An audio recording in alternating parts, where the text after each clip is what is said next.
Welcome back to another episode of Getting Creative With, the show where AADL staff engage with an arbitrarily chosen topic to stay playful, inspired, and creative.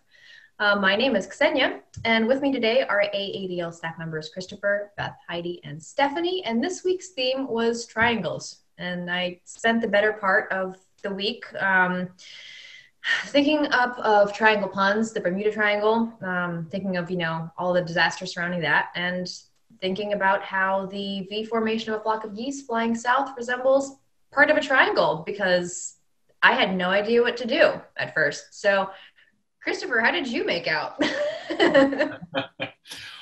Well, I thought of a lot of different ideas, but lately I've been following a lot of current events in Belarus, and I've been inspired by a human rights activist and a woman running for president. And this is a picture of her, Svetlana Tsikhanouskaya. And so I decided to try to reproduce that image using little triangles. So this is what I came up with. And I don't know if you can see it too well or not, but I had a lot of fun thinking about it. I just took some graph paper and I put diagonals down from both sides. So I had somewhat tiny triangles, not super tiny.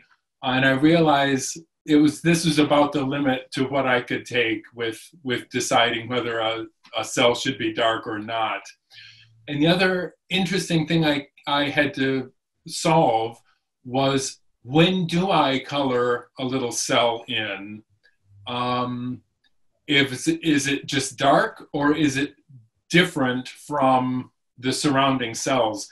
So this is just her open shirt, but it's skin colored like her face, but it was a little bit darker. So I just made the decision to do that. I could have done just outlines, and I could have done multiple colors, but I just decided to go with this. And I just taped it all up to the window because I knew if I didn't tape it, I would really screw it up. And this is what I came up with. So that's cool. So you taped it up like to show the light? I mean, to trace it?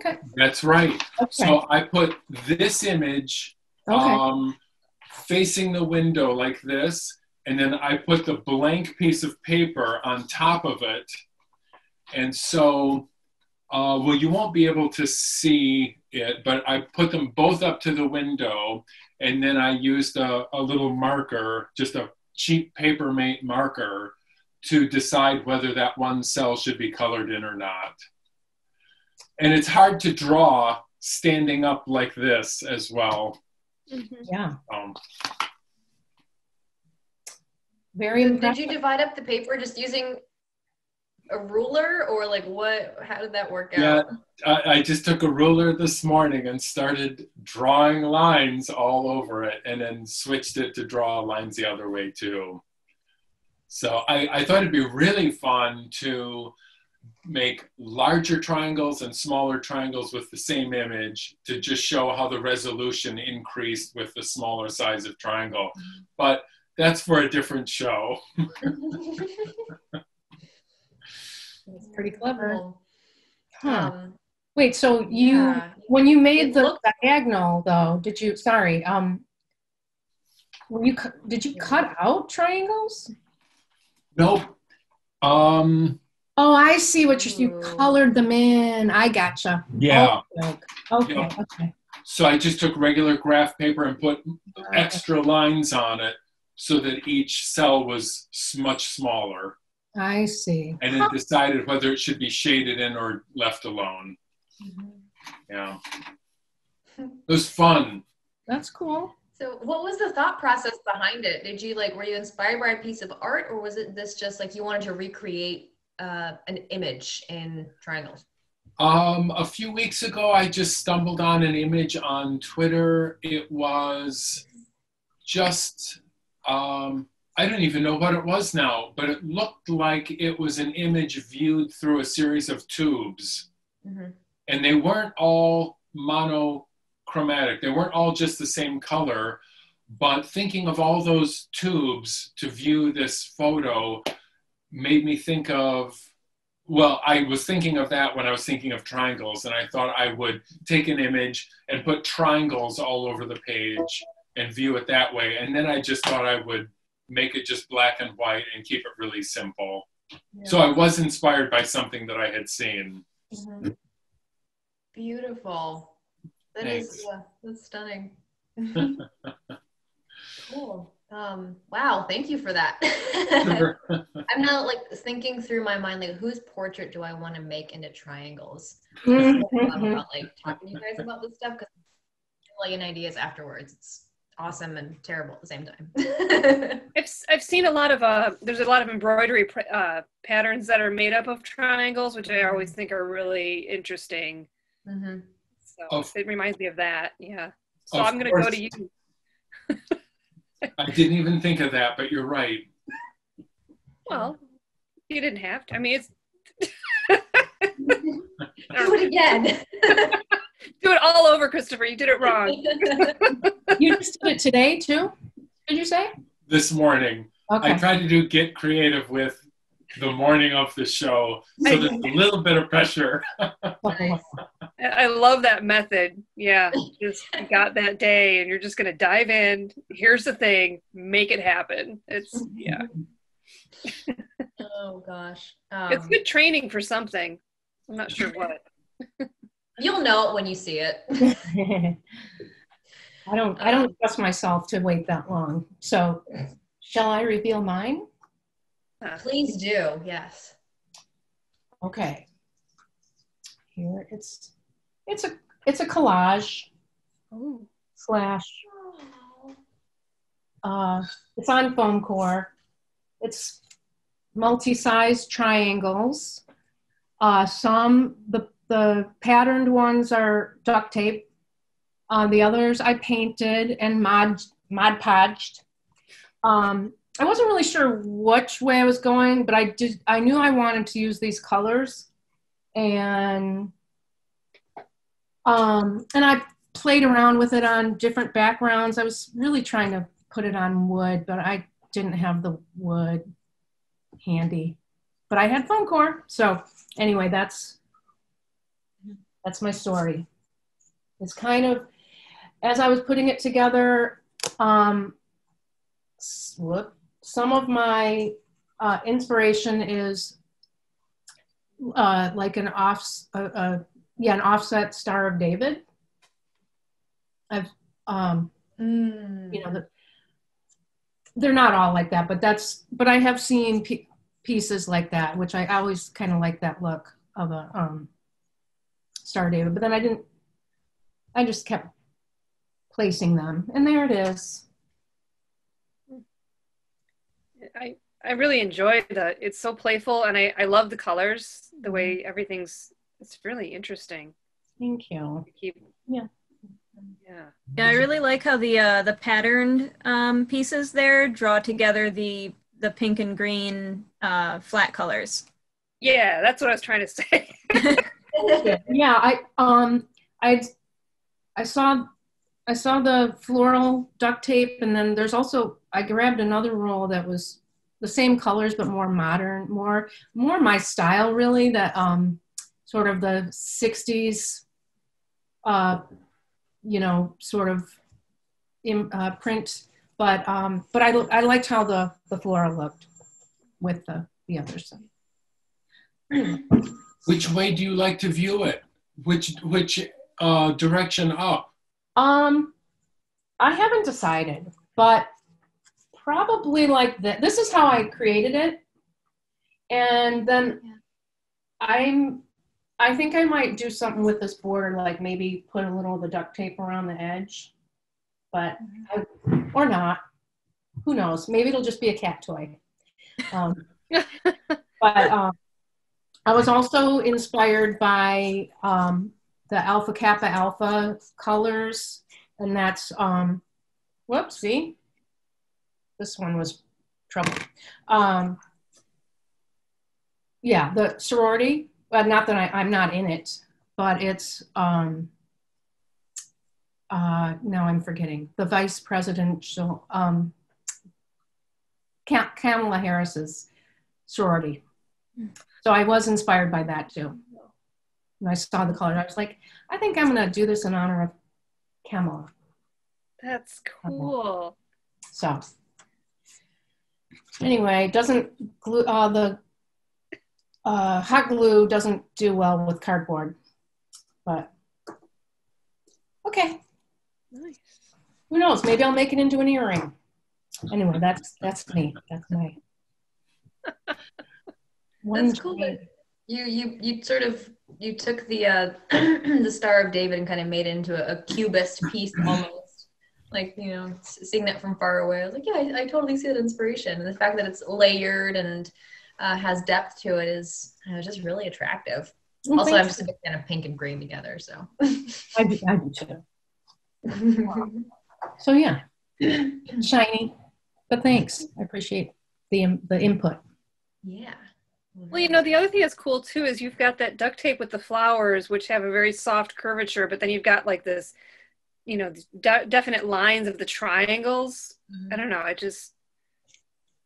And when you held it up vertically, you could really see like it just has a lot of eye movement, you know, and you move around the piece very nicely. It's very fun. Yeah. Yeah. Thank you. Great job. I had the parts laying around for a couple of weeks, I have to tell you. I just kept trying to figure out what I was going to do with it. So that's how I landed. Nice. Playtime. That's, you know, what that's all about. Yep. And that's a segue into what I did. I have been making myself do origami because, as I mentioned in a previous episode, I'm really, really bad at precise lines and folding things.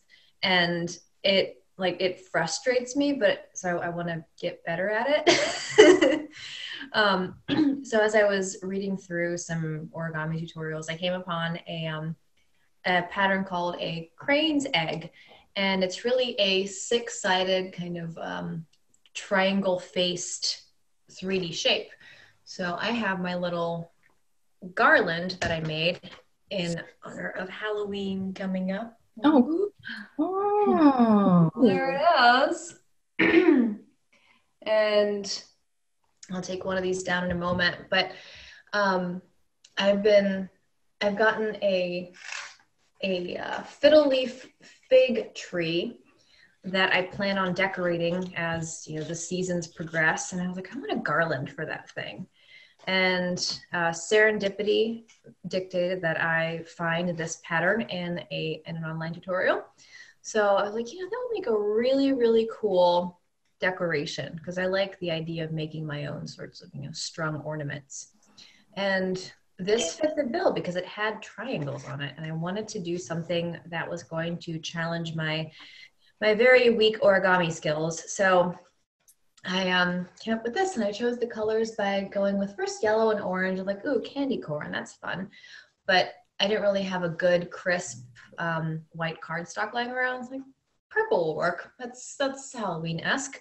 And that's pretty much my thought process for it. I wanted to do origami. I wanted ornaments for Felix, the fiddle leaf fig tree, and there it is. I like it. So was it hard to make? Each individual one?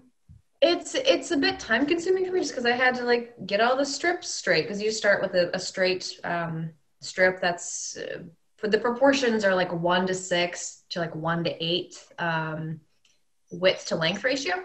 So I just had to cut everything straight, and that was, apparently I'm bad at cutting things straight, which, you know, that's fine. I'm learning a lot about my skills these days. And I just had to work the folds in such a way that they lined up properly. And in the middle of one of the folds, I might find out that I didn't cut the strip straight. So having to become more precise and was challenging, but it was also really mindful, which I appreciated. So it was a good time. Not as convoluted as some of the other ones that I've tried. Pretty straightforward and one directional. So that was good. How do you connect them to the string? I used what do you call it? A weaving needle, like a really thick tapestry needle, and strung the string through it. And then I just, because this unfolds so easily, there are little like gaps that I can press apart. So it's not really a big deal if it comes apart just a bit, because I can snap it back together. And so I ran the needle through the shape, because it's just hollow on the inside. And I did that for each individual one. And yeah, the fun thing is, like, you can hang it from the sides, you can hang it from the top. So I really love the difference in depth in this one, like, garland, because some of the sides are flat when you look at it, some of them are pointy, and it just makes my eyes really glad. I like it. It's really cute. Thank you. Yeah, I'm a big fan of garlands. I think it looks really great. Yeah. Thank you. How did you decide, like, when you had enough? Well, when I tried it on to Felix, the little fiddly fig tree, I realized, wow, that's a lot for, you know, a 16-inch tree. I should probably stop. But I actually have more that I've made that I haven't strung up yet, and I'm probably just going to hang them temporarily around the house. So it got kind of addictive after a while. And like I said, it was meditative, so I just kept doing it. So all that to say, I never decided that it was enough. So work in progress. You can keep going. Yeah, the kinetic installation, you know. Nice. So it was cardstock that you used? Yeah, I don't have the delicate origami paper, which I think I'd love to get my hands on some, but I feel like I might desecrate it because I'm so clumsy with it. But the cardstock worked really well because it bent to my folding wheel. I feel like origami paper is like super delicate, so if I'm off by like 0.5 millimeter, I'm off. I end up being off like by 1 centimeter later on. But yeah, I couldn't imagine cutting my own origami paper, because all my angles and corners and everything would be so off by the end. Oh yeah, I'm right there with you, which is why there's this awesome handy trick of, like, you take an 8.5 by 11 piece of paper, fold it over to make a triangle, I guess, and then cut the bottom rectangle off, and then you unfold, you have a square. I'm like, this is made for me. Is that how big it was? That's how big it started? No, I mean, I used like between 11 and, like, I have bigger cardstock to 11.5 and like 15-inch lengths of paper. So the sizes they're a little bit varied, but they're not like, you know, super duper very lengthy. A little bit of variation, which I like it. Again, I like the shadow too. Yeah, I like that as well. I kind of want to keep it here. It's like low poly art. Anyway, it was fun. Heidi, hello. Hi. What have you gotten for us today? So I had some similar issues as you did with folding paper, and I'm not very precise, and I decided it didn't really matter. So, and I actually had a totally different plan for what I was going to do, and then I watched, Emily has videos about creative shorts, and she did one about bookbinding, and so I watched that, but then I went to watch something else of hers. In any event, she had a triangle book in one of her things, and I was like, just kind of like blew my mind for a second. I was like, I'm going to make a triangle book for doing Zentangle drawings, and the idea is to do triangular motif drawings. So I kept going with the triangle. And I'm kind of a very amateur bookbinder. I just kind of figure I play with books. I handle books enough where I could figure out how to make a book. So she had one where you fold the paper and it kind of makes it an accordion. So I went with that style first. Okay, so here is this book. So I made 2 books, and I liked actually this fabric because I thought it's stars, but they're made up of little triangles. So, and then this book, the pages open up this way, or it could open up, let's see, this way. Which way does it go? That way. So you can kind of have it, now that it's glued together, it can't really go that way, but this is like, you can have it open that way, or you can have it open this way. Huh. Making sense? Okay, so I went with this way, because originally I thought, typically Zentangle drawings, you do them in a square, and I'm like, well, this makes a nice square. But with this accordion style, it doesn't lay very flat, so I was having some difficulties with that, but here's a couple drawings I did. Very cool. So I was having fun with that. So yeah, so it's kind of fun. Can it open up like that? But then I was like, because the pages weren't like really laying, like they're very shifty. They don't lay cleanly, nice and flat. It might be partially my folding is not very accurate. I had a square that you fold, and then you cut one part of it. Like if you had a square, you would just cut like a slit just to the middle, and then you can fold all the triangles in on themselves. Watch Emily's bookbinding video and you'll understand. Okay. Anyway, so I decided to make one that I stitched. I don't know how well, it's probably too bright. Maybe you can see. There you go, yeah. Yeah. So this one is just squares, and there's usually 4 squares that are folded in together to make signatures. So it just kind of opens up like that. And this lays a lot flatter. And I just started with this one today. So I only have a couple drawings that are somewhat triangle oriented. Let's see, where's the other one? There's that one that I did. So. Very cool. So the idea is I can do, a lot of times you'll combine the motifs in other drawings, but I'm just like, I want to have a book of reference of my Zentangle drawings. I'm going to have like a reference of ones that I like to play with. And yeah, that's what that is. So 2 triangle books, and of course triangle fabric I found. So that's fun. And triangle art inside. Yes. So it's just triangulating on itself. Layers and layers of triangle. Were you saying Zentangle? Yes. And I don't do it in the official way. There are some really like specifics to Zentangle. So I'm a renegade rebel Zentangler. I don't know. Okay. But I'll look into that. yeah, check out Zentangle. Fun. Or sometimes it's called meditative drawing. I did a program called, because I'm not a certified Zentangle, so I can't really teach it. Also, I don't really follow all the rules. So there you go. That's my kind of friend. Wait, there's a thing, like there's an actual certification for Zen triangling? Well, for Zentangling, I mean, they're not always made up of triangles. Like there could be lots of different patterns in repetitions and so forth. I can send you a link, but yeah, there's like 2 places in the world where you can go to become a certified Zentangler. It's really interesting and amazing. So. Oh. See, I always learn something on these things. Yeah, every time. Heidi, do you have all the bookbinding supplies at your house? I don't have official bookbinding supplies, I guess. I have a sketchbook, so that's where the paper came from. And I just cut it, like, for this one, I just cut it into squares and then folded them in on themselves. And then there's like four of those squares together in each signature. That makes sense. I use crochet thread. I don't have wax. You use like a waxed linen thread typically, I guess, with bookbinding. So I just had, thread and cardboard, glue. And you just used any old glue?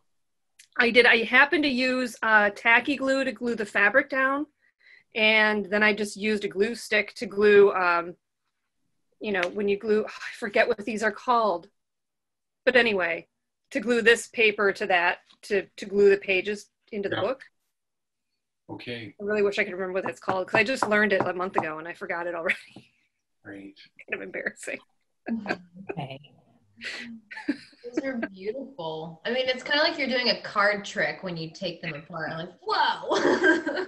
Yeah. And so they were different because a couple of the pages, to join them, they had to be glued together there. So otherwise, you could, if you had, you could unfold it somehow. I don't know. I don't know what's happening, but yeah.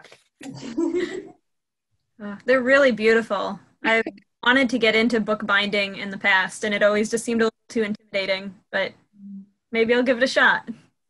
Hey man, just go for it. No rules, right? Right. I mean, there's rules, but I'm like, I'm not really going to follow them. It's staying together. It's fine. Yeah.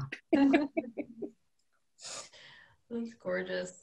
Yeah, I love all the new stuff that people bring because, yeah, we've not had an overlap before. And every single time I'm like, oh, I bet I can try that too now. That's fantastic. Bookbinding of all things. Nice.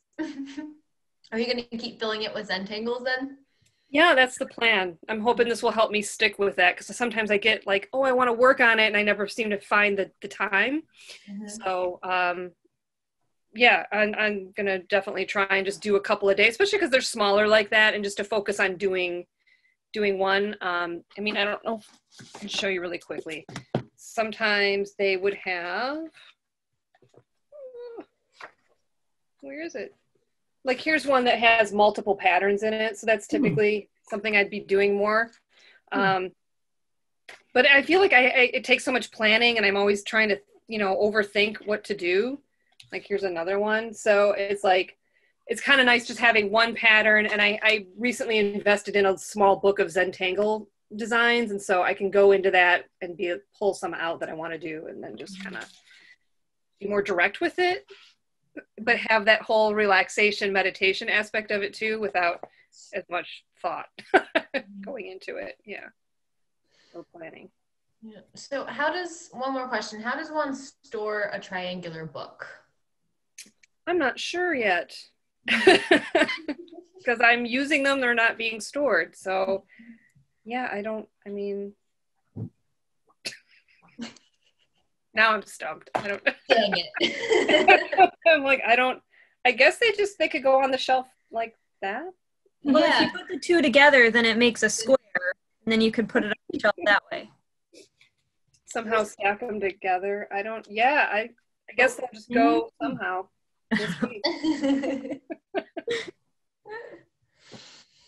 Oh goodness. All right, well, cool. Thank you for that. And Stephanie, welcome to Getting Creative with. Hello. What have you got for us today? So I crochet occasionally, and with the weather changing into cooler, I wanted to make something out of crochet, something cozy, and so this was a good chance to delve into that. So I started with granny square, but I can't seem to make them exactly square. So like this edge is like really strange. But I have this weird orange color hanging around, so I want to use that up. But after making the granny squares, I realized that I have no use for them. I'm never going to make enough to actually stitch them together into something. So I decided to start a blanket. Oh. Whoa. But it's granny squares. It's this big right now, which is not long enough for a blanket. But the bonus is if you never finish the blanket, you've just got a really big scarf, which is also nice. So, and I found the pattern on a blog for baby blanket, but then decided that I didn't want to make a baby blanket again because I always seem to make baby blankets and then there's no babies to give them to. So I just doubled the pattern, which made the edges be a little bit wonky, but is what it is. Wow.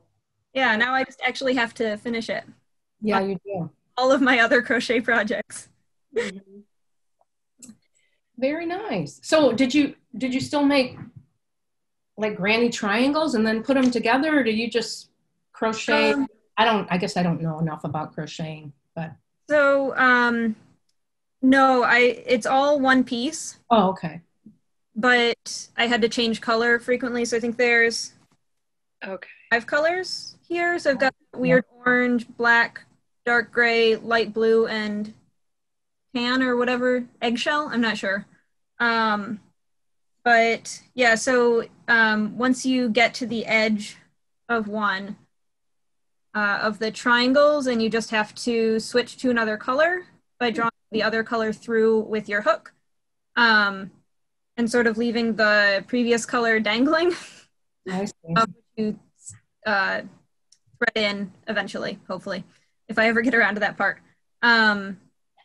But the problem with that was that I then had a million strings just hanging everywhere and a bunch of skeins getting tangled up on each other. So it was a bit cumbersome. Mm. I guess the way that you're supposed to work this project is measure out how much you'll need for each triangle, cut that off of the skein and tie it to a bobbin. And that keeps all of your strings organized so you don't have all the skeins getting tangled up with each other. But I'm not that organized, so that's not how I did it. I love it. So you're crocheting it like row by row, not color block at a time. Okay, wow. Yeah. Yeah, wow, that's a lot of changing. Oh my gosh. Yeah. Yeah, that's stunning. Oh my gosh. Yeah, I don't even know how you would do that. Yeah. And, but I want to go back to your original granny square. One thing that really helps with those to square them off is in the blocking. Because okay, you like, you know, when it's damp, and then if you like can pin it to a board, and as it dries, it'll help hold its shape. Because yeah, a lot of times they just don't. They look really weird and wonky at first. So. Yeah. So like I think I actually just crocheted it wrong. I think I did the joining there wrong. That could be. Because I did another one here because I didn't really like the bright white on that, and it ended up with like this corner was good, but then this corner, it's weird. I don't know why that's doing that. I don't know what I'm doing. Well, you know, the only way is just by playing with it like you are. Yeah. Exactly. But that blanket, that's just, it's beautiful. It's so striking with those colors and those blocks like that. I want to make one now. More projects. Yeah. I think that the blog I got it off of actually used a pretty similar color pattern, which it's not a really common orange, I guess. Yellow? I don't know. I bought it because I wanted to make a lion hat one time. It like looked like a lion and had little eyes and a mane and stuff. And then once I started that, I was like, no. So then it just had this yellow kicking around.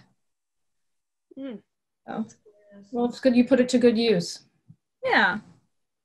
With your granny squares, did you crochet the two triangles separately and then join them? No, it was worked in, geez, I did this a few weeks ago now, so I'm not entirely sure, but it wasn't joined. I think the way that how did I do it?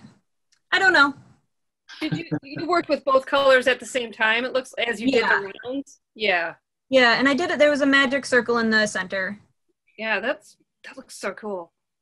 I really liked the idea of these, but I find that once I do one thing and I tie it off and I'm done with it, it's hard for me to keep going with that same project and make multiples and yeah. Oh, I hear that. I have a blanket that I've been working on since 2008. So this is the year I proclaimed it that it's going to be finished. We're getting there. I needed to make some room on my yarn shelf, so I pulled off the blanket that I was working on 5 years ago, and I've decided that that's going to be a shawl. So we'll see. I like how flexible all these patterns are. It's like, I'm making a blanket, but really, if you don't finish it, it can just be a scarf or a shawl. It's fantastic. Makes it much more approachable to me, because that's like my whole thing. It's like, oh, I need a project in crochet. It's like, because I really want to learn how to do it well. Like, I can't make a whole blanket. What is happening? But good to know I can stuff it in a scarf and still look fabulous. So yeah. Or a coaster. Yeah, exactly. I mean, here we go. I've got a coaster now. A friend of mine just recently started crocheting, and she wanted to make like little tiny projects, and she started out with like pot grabbers and things like that. but one of her first ones was just this little tiny rectangle that she crocheted, and she gifted to me as a rat welcome mat, because I have It's very cute. That's adorable. Nose. Yeah, the colors, the hugeness of the triangle. I love how we went from little teeny tiny triangles that make up a whole image to, you know, to giant triangles that make up this really beautiful oversized geometric pattern in a really cozy blanket / scarf. That's stunning. You guys, thank you so much. As always, I now want to do 80 other things. So gonna get on that because of you. And hopefully the people always who watch it are inspired me. to the people who watch it are inspired to, you know, do their own thing with the topics at hand. Given that you apparently all you need sometimes is some strips of paper or some Papermate marker pens to make something really cool. Love it. Well, I will see some of you next week. And with that, have a good afternoon.